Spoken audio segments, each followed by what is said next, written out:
Assalamualaikum warahmatullahi wabarakatuh. Innal hamdalillah nahmaduhu wa nasta'inuhu wa nastaghfiruh wa na'udzu billahi min syururi anfusina wa min sayyiati a'malina. Man yahdihillahu fala mudilla lahu wa man yudlil falan tajida lahu waliyan mursyida. Wa asyhadu an la ilaha illallah wahdahu la syarika lah wa asyhadu anna Muhammadan 'abduhu wa rasuluh la nabiyya wa rasulahu ba'da. Ya ayyuhalladzina amanu taqullaha haqqa tuqatih wa la tamutunna illa wa antum muslimun. Ya ayyuhalladzina amanu taqullaha wal tanzur nafsum ma qaddamat lighad wattaqullaha innallaha khabirum bima ta'malun. Allahumma shalli ala nabiyyina Muhammadin wa ala alihi wa ashabihi wa man tabi'ahum bi ihsan ila yaumiddin, amma ba'du. Alhamdulillah jamaah rahimakumullah, kita bisa berjumpa kembali pada perjumpaan sore hari ini di dalam majelis kita. Semoga Allah Subhanahu wa taala di dalam kesempatan ini senantiasa memberikan kita kemudahan dalam memahami apa yang telah kita pelajari yang dahulu dan yang akan datang ini. Semoga dengan hal ini Allah memudahkan kita semuanya masuk dalam surganya. Jamaah rahimakumullah, kita melanjutkan dalam pembahasan di pekan yang lalu tentang proses sakaratul maut, yaitu pada orang mukmin. Rasulullah sallallahu alaihi wasallam tatkala beliau akan meninggal dunia, artinya saat sakaratul maut, jadi tatkala beliau sedang merasakan sakit akibat apa? Proses sakaratul maut, Rasulullah pun mengatakan sesungguhnya di dalam kematian itu ada sekaratnya. Maka jamaah rahimakumullah, hal ini berlaku bagi orang yang mukmin dan juga pada orang yang kafir sekalipun. Maka dari itu jamaah rahimakumullah, bagi kita semuanya, kita bermohon pada Allah semoga di dalam sakaratul maut kita nantinya, pada waktu atau ajal kita datang nanti, kita dimudahkan dalam memperolehnya. Jamaah rahimakumullah, di pertemuan yang lalu kita sudah sampai dalam pembahasan bahwasannya tatkala roh itu telah dicatatkan di dalam Aliyin, yaitu kitab catatan amal kebaikan yang ada di langit ketujuh, maka Allah memerintahkan kepada malaikat yang membawa roh tersebut untuk apa? Dikembalikan ke jasadnya. Fatu'adu ruhuhu fi jasadihi. Lantas rohnya tadi dikembalikan ke jasadnya. Maka tatkala seseorang meninggal dunia itu rupanya sebelum dia sampai dikebumikan, sebelum dia diangkat dari apa? Tempat persemayaman di rumahnya untuk diperjalankan, dan di situ ada satu hak bagi setiap muslim kepada muslim yang lain, yaitu apa? Mengantarkan ke kuburan. Maka sebelum diantarkan itu telah melewati serangkaian kegiatan atau perjalanan yang cukup panjang, melewati langit dunia, melewati langit kedua, ketiga sampai ketujuh, dan dicatatkan di mana? Di Ailiyin, yaitu catatan kebaikan, amalan kebaikan yang itu tatkala dihamparkan satu lembarnya saja yang terdiri dari 99 lembar itu sejauh mata memandang. Satu lembar sejauh mata memandang, tulis gitu. Kemudian satu lembar lagi sejauh mata memandang. Kira-kira itu sebentar atau lama prosesnya? Lama gitu. Nah, maka itulah perbedaan alam zahir kita dengan alam gaib. Waktunya berbeda. Di sini sebentar, di sana sudah cukup lama. Maka setelah selesai dicatatkan di sebegitu lamanya, maka dikembalikan ke jasadnya. Maka tatkala seseorang itu dikebumikan, dimasukkan ke dalam liang kubur, liang lahatnya ditata kemudian ditutup dengan tanah, dengan tanah. Kemudian para peziarah pergi, dan yang sebelumnya biasanya Pak Mudin menyampaikan satu pesan kepada si mayit itu, bahwasannya nanti kamu akan didatangi oleh dua malaikat, disebutkan oleh beliau namanya siapa, si fulan dan si fulan, dan dia akan menanyai kamu, siapa Tuhanmu, siapa nabimu, siapa agamamu. Nah, maka apa yang dilakukan itu sesungguhnya didengar oleh si mayit tadi, karena mayit itu mendengar derap langkah orang-orang yang sedang ikut menguburkannya. Kemudian tatkala dia pergi, maka fayatihi malakani, maka saat itu datanglah dua malaikat Dan malaikat itu fayujlisanihi fayakulani lahu. Lalu malaikat itu mendudukkan si mayat tadi, artinya rohnya, bukan mayatnya. Mayatnya sudah tidak bisa bergerak, tempatnya juga tidak cukup. Kemudian mereka berdua itu berkata kepadanya, artinya ditanya. Pertanyaan yang pertama seperti yang dibocorkan oleh seseorang yang ada di atas tanah tadi, man rabbuka, man rabbuk, siapa pemeliharamu? Maka pertanyaan ini jamaah rahimakumullah, sesungguhnya semua orang tahu, orang kafir tahu, orang Yahudi pun mengetahui yang telah mempelajari agama Islam, tapi mereka tidak mau beriman. Dan pertanyaan ini sesungguhnya jawabannya juga mudah. Fayaqulu, maka menjawablah si roh tadi, Rabbi Allah, pemeliharaku atau Rabbku adalah Allah. Ini juga sudah diajarkan tadi, ditalkin sebelum dikuburkan tadi. Golek kowe ditekoni sopo Tuhanmu, jawaban Allah. Nah, seperti itu. Nah, yaitu sebenarnya satu petunjuk saja, tapi sekali lagi itu tidak menjamin yang dikasih tahu tadi bisa menjawabnya, nanti ada rahasianya. Kemudian yang kedua, setelah lolos pertanyaan pertama, fayakulani, berkata mereka berdua lahu kepada si roh tadi, madinuka, apa agamamu? Kamu hidup di dunia pasti punya agama, coba diingat-ingat di EKTP kamu itu agamanya apa? Nah, maka tatkala seseorang ditanya seperti itu, tatkala dia seorang hamba yang mukmin, fayakul, lantas dia pun langsung menjawabnya, diniyal Islam, din agamaku, ad-din agamaku adalah al-Islam. Nah, ini adalah satu pertanyaan yang sesungguhnya juga pertanyaan yang mudah.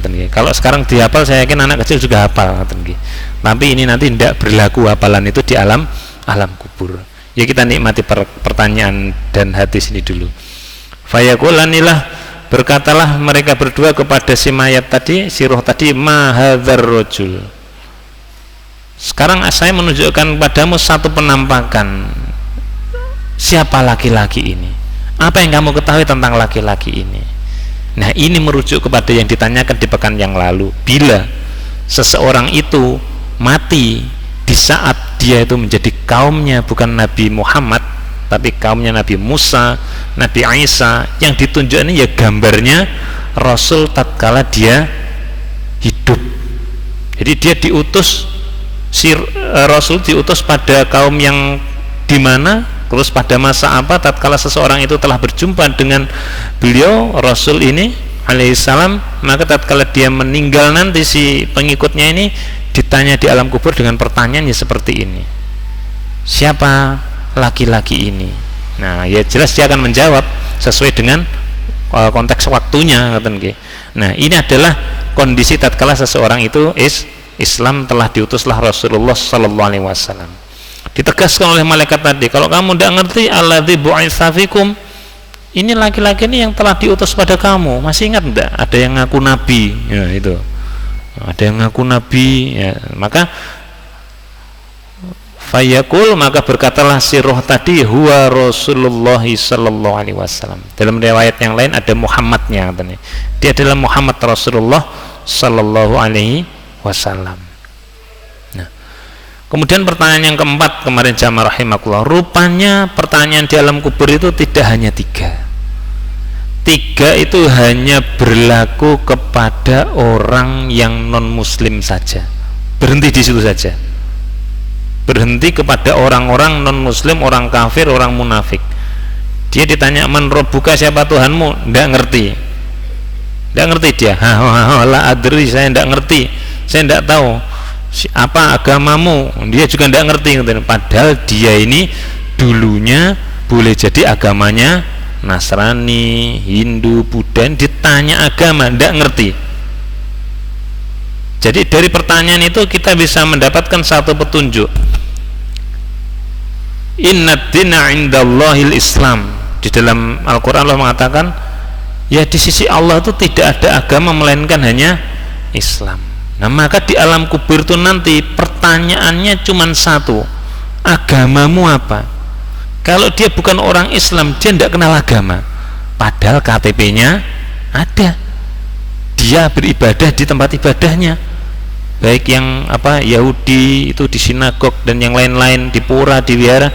Dia padahal barangkali seorang ulamanya mereka, pendetanya mereka, ditanya wa ma dinuka, dan apa agamamu, jawabnya la adri, saya tidak ngerti.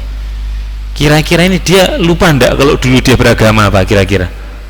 Tidak ada hubungannya kan. Jadi hafalan itu tidak ada hubungannya. Jadi kadang-kadang orang berkata aneh, loh kan kalau orang yang beragama non muslim gimana? Ditanya masa dia tidak jawab, maaf misalkan dia orang Hindu, saya Hindu apa gitu? Enggak, dia menjawab la adri, saya enggak ngerti. Maka ini satu petunjuk bahwasanya ad-din adalah al-Islam. Maka tatkala seseorang itu yang beriman otomatis dia Islam, maka datanglah pertanyaan yang keempat. Fayakulani, lantas mereka berdua malaikat itu mengatakan perkataan yang keempat. Wa ma ilmuka, dan dari mana kamu tahu kok Rabbmu Allah, kok agamamu adalah Islam, dan seorang ini adalah Rasulullah bahkan yang bernama Muhammad, padahal kamu tidak hidup pada masanya. Termasuk kita apa? Panjenengan dan saya apa hidup bersama Nabi kan enggak apa? Sahabat juga enggak, bersama ulama-ulama dahulu ahli hadis juga enggak. Nah ini tatkala ditanya ini bagaimana kita menjawabnya? Jadi ini konteks waktu sudah tidak berlaku lagi, ini sudah masuk ke dalam ranah apa? Ranah keimanan. Kalau iman kemudian dia bertakwa kepada Allah, maka akan dituntun oleh Allah Subhanahu wa taala untuk menjawab 3 pertanyaan awal dan pertanyaan yang keempat, wa ma ilmuka, dan dari mana kamu tahu, kamu punya ilmu dari mana, kok bisa ngerti? Maka jamaah rahimakumullah, pentingnya ilmu itu di sini, pentingnya menuntut ilmu itu di sini. Ditanya ilmunya sebelum ditanya oleh Allah. Dalam riwayat Muhammad Tirmidzi ada 4 atau 5 pertanyaan yang akan ditanyakan. Tidak akan bergeser kaki seorang hamba di sisi Allah sebelum ditanya 4 atau 5 pertanyaan. Salah satunya yaitu tadi, sudahkah kamu menuntut ilmu? Maka di sini ditanya dulu oleh malaikat, loh kamu tahu dari mana? Nah, tatkala seseorang ini anti dengan ilmu, anti majelis ilmu, tidak mau berkumpul dengan orang-orang soleh, padahal sudah diingatkan, salah satu obat hati itu adalah berkumpul dengan orang soleh. Hati ini akan tenang. Ala bi dzikrillahi tatma'inul qulub. Qulub itu tunggal atau jamak? Tunggal atau jamak? Qulub. Kalau kolbu tunggal, qulub. Semua hati, banyak hati itu akan tenang kalau dia mengingat Allah. Jadi kalau ada orang yang resah gelisah, tidak usah bingung, cari obat, langsung datang kepada kumpulan-kumpulan orang yang soleh. Maka tuh hati semuanya akan menjadi tenang. Berkumpul saja mendatangkan ketenangan. Kita melakukan perjalanan safar yang cukup jauh, penat di perjalanan, mengalami masalah, mengalami situasi yang lain-lain. Tatkala sebelum kita pulang, kan ada anjuran Rasulullah, kalau pulang safar sebelum masuk rumah apa? Sholat sunnah 2 rakaat di masjid itu. Nah itu salah satu petunjuk bahwasannya tatkala seseorang itu dalam perjalanan itu sudah tidak karu-karuan yang dia terima, yang dia alami, maka dia masuk ke dalam masjid kemudian sholat, maka yang dia dapatkan adalah ketenangan, hati tenang. Jadi aura masjid menjadikan dia tenang, dan ketenangan itu akan dia bawa pulang ke rumahnya. Jadi tidak ada ceritanya pulang ke rumah terus sumpek, neng dalan aku mau ngomong ini. Loh, itu sudah hilang semuanya. Karena apa? Sudah dinetralkan di dalam masjid. Itu ada salat sunnahnya seperti itu setelah safar.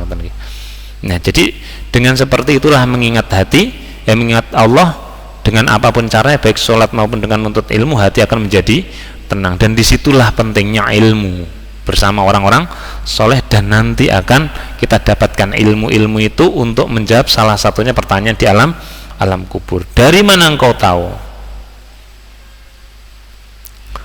Kemudian jamaah rahimakumullah, marilah kita amati jawaban orang mukmin ini tadi, dan jangan dihafalkan, tidak ada gunanya ini, tidak perlu dihafalkan. Kita ketahui, kita amalkan sekarang, nanti kita akan bisa menjawab dengan petunjuk Allah Subhanahu wa ta'ala, karena ini bukan apalan. Fayaqul, lantas berkatalah si laki-laki tadi, qara'tu kitaballah, aku membaca kitab Allah. Nah, jadi apa yang dibaca adalah yang disampaikan oleh Allah Subhanahu wa taala, baik itu dalam bentuk ayat syar'iyah yaitu Al-Qur'an, dan dia membaca ayat kauniyah yaitu apa yang ada di alam semesta ini. Yang kedua, dia membaca ayat Allah, perkataan Allah melalui lisan Rasulullah, baik hadis qudsi maupun hadis-hadis yang lain. Maka tatkala dia mempelajari itu, dia akan mendapatkan banyak ilmu, karena Allah adalah sumber segala ilmu. Perlu kita ketahui jamaah rahimakumullah, kedudukan manusia bisa lebih tinggi dari malaikat yang taat, yang dikatakan oleh Allah la ya'sunallaha ma amarahum wa yaf'aluna ma yu'marun. Mereka itu tidak mungkin bermaksiat kepada Allah karena akan mengikuti perintah Allah di surat Tahrim itu. Nah, akan tetapi tatkala manusia diciptakan dengan dua potensi, yaitu potensi kebaikan dan potensi keburukan, ada nafsunya, ada porsi ketakwaannya. Apabila dia bisa memanage yang namanya keburukan dalam hatinya, potensi keburukan tadi, sehingga bisa menjadi hamba yang bertakwa, maka kedudukannya lebih baik daripada siapa? Malaikat. Dan satu hal yang menjadikan itu adalah apa? Ilmu. Adam tatkala diciptakan oleh malaikat ditanya, malaikat berkata kepada Allah, apakah engkau akan membuat makhluk yang akan berbuat kerusakan di muka bumi, menumpahkan darah?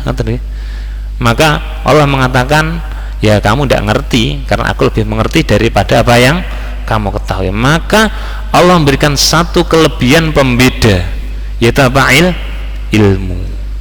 Jadi Allah memberikan ilmu, diberi pengetahuan Adam supaya bisa mengetahui segala sesuatu, yaitu nama-nama. Maka tatkala ditanya oleh Allah, malaikat bisa nggak kamu menyebutkan ini, itu dan sebagainya, malaikat angkat tangan, subhanallah. Mereka sudah mengatakan, sudah angkat tangan, maha suci Allah. Maka setelah itu apa? Adam diminta untuk menyampaikan satu persatu yang ditanya oleh Allah, dan Adam lulus. Maka disitulah letak pentingnya apa? Ilmu. Jadi kalau tidak dikasih ilmu, ya tidak ngerti. Maka Adam sebagai manusia sama dengan malaikat, tidak ngerti, tapi tatkala diberi ilmu, dia akhirnya lebih baik dari malaikat, dan dengan ilmu itu bisa menahan potensi keburukan dalam dirinya, maka bisa menjadi hamba yang beriman dan bertakwa. Maka itulah yang lebih baik kedudukannya. Kalau orang hanya pandai beribadah, mengibaratkan diri seperti malaikat, pokoknya ibadah, banyak ibadah, tapi dengan tata cara yang tidak sesuai, maka apakah itu suatu nilai kebaikan? Kan tidak gitu. Nah, jadi tidak perlu niru malaikat, pokoknya banyak ibadah terus, tapi perlu ilmu dulu. Karena malaikat sudah diciptakan dengan pakemnya, dia beribadah sesuai ketentuan, dan sedangkan manusia dia harus menggunakan ilmunya untuk bisa beribadah sesuai dengan apa yang Allah kehendaki. Nah, dengan jalan inilah qara'tu kitaballah, aku membaca kitab Allah. Kemudian langkah yang kedua, fa'amantu bihi, dan aku mengimaninya. Aku percaya apa yang dijanjikan di situ tentang dunia, tentang akhirat, tentang azab, tentang nikmat, itu dia mengimani. Dan itu adalah hal yang sebelumnya, yang sesungguhnya belum terjadi. Yang dikabarkan di dalam Al-Quran itu kan sesungguhnya kebanyakan belum terjadi, atau terjadi kita tidak mengetahui atau tidak pada masanya. Kisah-kisah para nabi terdahulu, kisah-kisah orang soleh terdahulu, kaum terazab terdahulu, kita tidak pada masanya, tapi dengan kita belajar kitab Allah, kita mengetahui kebenarannya dan kita mengimaninya. Yang kedua ini juga tidak kalah penting jamaah rahimakumullah, mengimani. Karena apa? Biasanya manusia ingin mempercaya atau mau percaya kalau itu bisa terbukti secara apa? Ainul yakin, bisa dilihat. Supaya dia bisa hakul yakin itu perlu ainul yakin, perlu pembuktian, perlu riset, perlu sesuatu yang ilmiah. Kalau hanya ilmu yakin, dapat ilmu saja, belum tentu dia mau yakin. Tapi dia kalau mau hakul yakin, ya harus diuji dulu. Tatkala sudah terbukti, iya benar Al-Quran begini, baru beriman. Itu pun tidak semuanya. Orang-orang kafir yang ahli-ahli dalam ilmiah juga tidak mau beriman setelah terbukti. Memang itu ketentuannya. Tapi jamaah rahimakumullah, perlu kita ketahui apa yang dikatakan oleh Allah di awal-awal Al-Quran setelah surat Al-Fatihah. Allah mengatakan apa? Alif Lam Mim Dzalikal kitabu la raiba fihi hudalil muttaqin. Di dalam Al-Quran ini ada petunjuk bagi orang yang bertakwa. Siapa tahu orang yang bertakwa itu? Alladzina apa? Alladzina beriman, mengimani. Mau mempercayai, percaya apa? Bil ghaib, sesuatu yang dia tidak bisa melihat, dia tidak bisa merasakan, dan dia tidak mengalami. Nah, maka ini yang belum bisa diterima oleh kebanyakan orang. Meskipun dapat ilmunya Al-Quran dipelajari, tapi tidak bisa mengimani, bahkan boleh jadi tidak mau mengimani. Nah, maka langkah kedua ini kita harus iman, karena salah satu ciri orang yang beriman disebut paling awal oleh Allah di dalam Al-Quran apa? Iman kepada yang gaib. Sebelum dia mendirikan sholat, menunaikan zakat dan yang lain-lain itu, dia harus iman, baik iman kepada Allah dan gandengannya wal yaumil akhir. Nah, maka dia harus iman, karena tidak banyak orang yang mau beriman. Kemudian wasodaktu, dan aku pun membenarkannya. Jadi langkah yang ketiga apa? Membenarkan semuanya. Jadi ia termasuk janji-janji yang Allah berikan. Kamu tidak akan miskin kalau kamu sedekah, kalau kamu melakukan ini itu dan sebagainya, nanti akan mendapatkan ini. Itu harus membenarkan. Karena ya dari perkara sedekah saja banyak orang yang tidak membenarkan. Padahal sedekah itu akar katanya apa? Sodako, itu membenarkan. Mau ndak bersedekah supaya bisa mendapatkan ini itu dan sebagainya? Percaya ndak sedekah dengan separuh biji kurma bisa apa? Terlindungi dari api neraka. Wah, hanya sebiji kurma aja dibagi dua, dimakan habis, yo maaf ndak kenyang barangkali. Percaya ndak itu bisa menjadikan tameng kita dengan api neraka tatkala melewati sirat. Di surat Maryam itu ayat ke-72 nih. Nah, maka tiga hal ini jamaah rahimahullah jangan terpisah. Karena kadang-kadang orang ya percaya tapi ya tidak mau membenarkan. Tidak mau membenarkan itu apa? Tidak mau mengamalkan. Artinya imannya itu masih belum lengkap. Masih ada keraguan di dalamnya. Maka harus seperti ini. Maka tatkala kita ini mempelajari ilmu, kita mengimani dan kita membenarkan, maka inilah cerminan manusia terbaik kedua setelah Rasulullah itu siapa? Abu Bakar. Gelarnya apa? As-Siddiq. Dia membenarkan. Masa sih ada orang bisa dari apa? Dari Masjidil Haram ke Masjidil Aqsa dalam waktu hanya sebentar saja, terus dia ke Sidratul Muntaha, ke langit lapis ke terakhir sampai kembali ini. Nah, itu Abu Bakar cuman tanya, itu siapa yang bilang itu tadi? Muhammad. Oh, kalau Muhammad bilang, saya percaya. Bahkan seandainya di depan mata tuh saya lihat tembok itu warnanya hitam, tapi Muhammad mengatakan itu putih, maka saya akan menyalahkan mata saya. Itu adalah putih. Seperti itulah cara Abu Bakar itu merefleksikan imannya itu dengan apa? Membenarkan. Sedekah, apa yang dilakukan Abu Bakar setelah mengetahui janji dari sedekah? Semua harta sudah, silahkan pakai, saya sedekahkan. Maka siapa yang bisa pada level ini? Nah, inilah cerminannya, paling tidak kita bisa mengimani apa yang telah kita pelajari ini dari refleksinya sahabat Abu Bakar As-Siddiq. Nah, paling tidak ini jamaah rahimakumullah, ada 3 jawaban untuk pertanyaan yang keempat. Maka marilah kita usahakan mulai dari sekarang. Ini tidak perlu dihafalkan. Tatkala kita sudah melakukan penuntutan ilmu di muka bumi ini dalam menjalankan keislaman, kita mengimani dan kita membenarkannya, insya Allah Allah akan menunjukkan kepada kita dengan al-qaulus tsabit yang akan kita lihat di dalam surat Ibrahim, surat yang ke-14 ayat ke-27, tentang apa? Pertolongan Allah kepada orang yang beriman. Kemudian setelah dia menjawab 4 pertanyaan tadi dengan benar, maka para malaikat di langit pun berkata, an sodaqo abdi, hambaku itu benar. Jadi ruami di atas itu kemudian Allah memberikan satu perkataan, ya hambaku benar. Maka ini sudah lulus ujian yang kedua, yaitu di alam kubur. Nah, kira-kira ingin tidak seperti ini?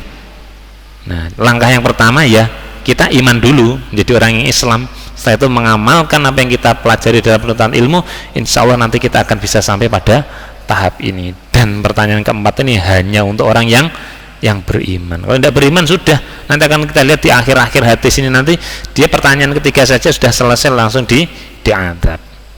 Kemudian apa yang didapatkan bagi orang yang telah lolos 4 pertanyaan tadi? Kemudian Allah Subhanahu wa taala yang mengatakan tadi dengan kalimat yang sebelumnya tadi, an sadaqa abdi, hambaku benar. Maka Allah menurunkan perintah, fa'afrishuhu min al-jannati, hamparkanlah baginya apa? Surga. Tolong di surga, buatkan kapling buat dia, hamparkan. Menarik tidak? Nah, ini jamaah rahimah. Di dalam Al-Quran Allah Subhanahu wa taala memberikan satu petunjuk bahwasannya penghamparan tempat terakhir tadi, gambaran umumnya itu tatkala dia masih di alam kubur itu benar-benar ada. Jadi nanti dia di alam kubur itu tidak dalam kondisi diam-diaman saja, tapi melainkan ditunjukkan tempat di mana dia akan bernaung selama-lamanya nanti. Di dalam surat Ghafir ayat ke-45 mengkisahkan tentang Fir'aun. Wa haqa bi ali fir'auna su'ul azab. Dan mengepung kepada siapa? Pengikut Fir'aun, yaitu apa? Yaitu yang buruk dari apa? Al-azab. Maka setelah itu yang terjadi apa? Tatkala Fir'aun itu mati di dalam alam barzah, an-naru yu'raduna, api neraka itu mereka akan dihadapkan alaiha, atasnya, wuduwan wa asiyan, pada waktu pagi dan petang. Jadi di dalam kubur itu dia akan ditampakkan neraka. Maka tadi bagi orang yang beriman di alam kubur akan ditampakkan apa? Surga yang telah dihamparkan. Jadi dia ingin untuk mendapatkan apa yang dia lihat. Wa yauma yaqumus sa'ah, dan pada hari kiamat nanti terjadi kiamat, maka dikatakan kepada siapa? Pengikut Fir'aun tadi yang di dalam alam kuburnya mendapatkan apa? Siksa, adkhilu ali fir'auna asyaddal azab, maka dia akan masuk ke dalam siksa yang paling keras. Jadi sudah di alam kubur itu kena apinya neraka, di hari akhir nanti dia akan menempati tempat yang paling mengerikan, yaitu apa? Neraka. Jadi sudah 2 kali dia mendapatkan apa? Siksa, di alam kubur dan di alam akhirat nanti. Kemudian yang kedua, tatkala si roh tadi yang mukmin dihamparkan apa? Surga dan ditampakkan melalui satu pintu yang ada di alam barzahnya dia, Allah perintahkan wa albisuhu min al jannati, dan berilah pakaian kepadanya apa? Pakaian surga. Jadi tatkala kita sudah mati di alam kubur nanti, kalau kita benar-benar menjadi orang yang beriman, meskipun jasad kita ini dibalut dengan apa? Dengan kain kafan, kita tinggal tulang belulang, sesungguhnya roh kita di situ sedang diberikan pakaian-pakaian dari surga. Bayangkan memakai pakaian dari surga. Kemudian waftahu lahu, dan bukakanlah baban ilal jannah, pintu di alam barzahnya tadi yang itu nanti menjadi jalan dia menuju surga. Jadi nikmat kubur itu sudah ditampakkan tatkala dia ada di dalam alam kubur. Maka itu jamaah rahimakumullah. Kemudian Rasulullah mengatakan, qala, berkata Rasulullah, fayatihi min rauhiha wa tibiha, hamba Allah tadi yang mukmin tadi kemudian akan mendapatkan apa? Bau harum dan wangi surga. Karena apa? Telah dibukakan salah satu pintu tadi, itu ya udaranya keluar. Bagi orang kafir tadi, si siapa? Fir'aun tadi juga dibukakan pintu neraka, maka ya hawa neraka masuk kepada tempat dia dikuburkan tadi di alam barzahnya. Selain dia pakai pakaian dari surga, wanginya juga kena. Maka yang selanjutnya adalah fayuf sahulahu fi qabrihi madda basarihi. Maka saat itu kuburannya pun diperluas sejauh mata memandang. Jadi kalau orang berkata semoga kuburnya dilapangkan, memang benar. Kubur nanti akan dilapangkan walaupun zahirnya itu dia ada di liang lahat yang cuman kecil itu saja. Itu jamaah rahimakumullah, satu petunjuk dari Rasulullah sallallahu alaihi wasallam bahwasanya tatkala seseorang itu beriman, maka dia akan mendapatkan pertanyaan bahkan sampai 4 dan dia bisa menjawabnya, dan dia akan mendapatkan apa? Nikmat di alam kubur, mendapatkan apa? Penampakan tempat yang akan dia terima nanti. Nah, maka jamaah rahimakumullah, di dalam riwayat yang lain Abu Qatadah mengatakan bahwasanya sesungguhnya orang tadi tatkala dilapangkan kuburnya itu ada yang dikatakan Rasulullah secara perhitungan akan diperluas sepanjang apa? 70 hasta kuburnya, seret, dan dipenuhi tanaman hijau yang di situ nanti akan menjadi tempat dia ya mendapatkan kenikmatan di kuburnya. Jadi kuburnya akan diluaskan walaupun dia apa? Ya hanya di dalam ruang yang kecil itu di liang lahatnya, dan di situ nanti ada tanamannya. Kalau dikasih kamera ya tidak ada dilihat, tapi di dalam alam gaibnya nanti dia akan mendapatkan apa?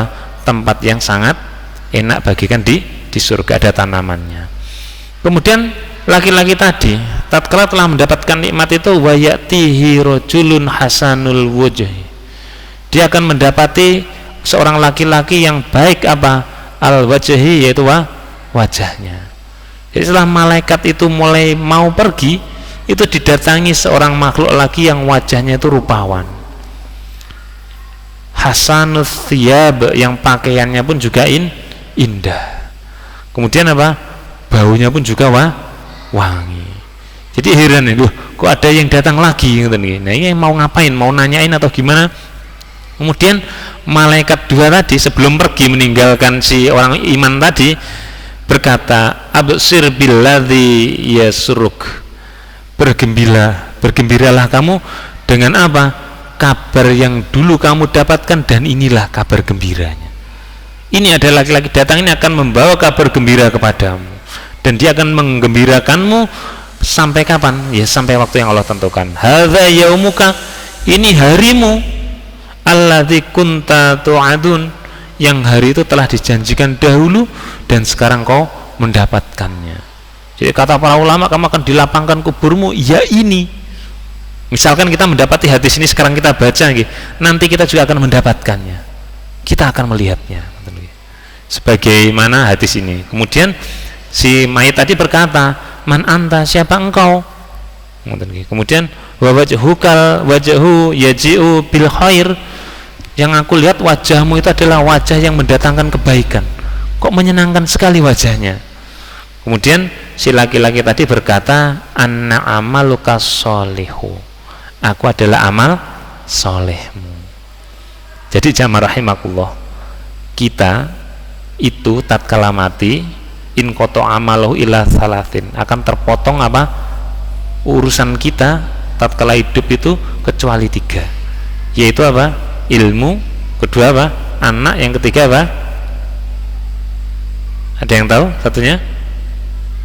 Sedekah jariyah. Nah, ilmu ini loh, ini nanti akan menjadikan kita bisa beramal dengan amal yang soleh. Dan Nabi mengatakan, kalau orang sudah dimasukkan ke dalam kubur, tadi mati terpotong 3 hal, masuk alam kubur itu akan diiringi oleh 3, diiringi keluarganya, hartanya, dan satu lagi. Tapi tatkala sudah dikuburkan, yang 2 itu pulang, hartanya pulang, mobilnya tidak mau masuk. Kemudian istrinya yang cinta itu sampai mati ya tidak mau masuk. Anaknya juga yang masuk apa?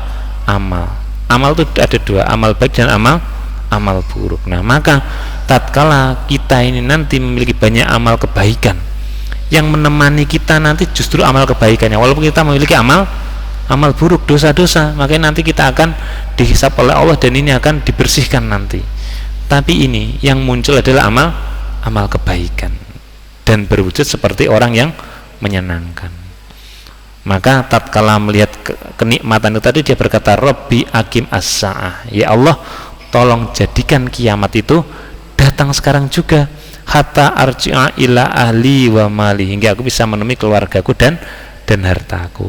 Kenapa kok dia tanya keluarga dan harta? Karena keluarganya pulang, hartanya juga pulang, tidak mau masuk, dan dia ingin mendapati itu kalau keluarganya ini soleh, anaknya soleh.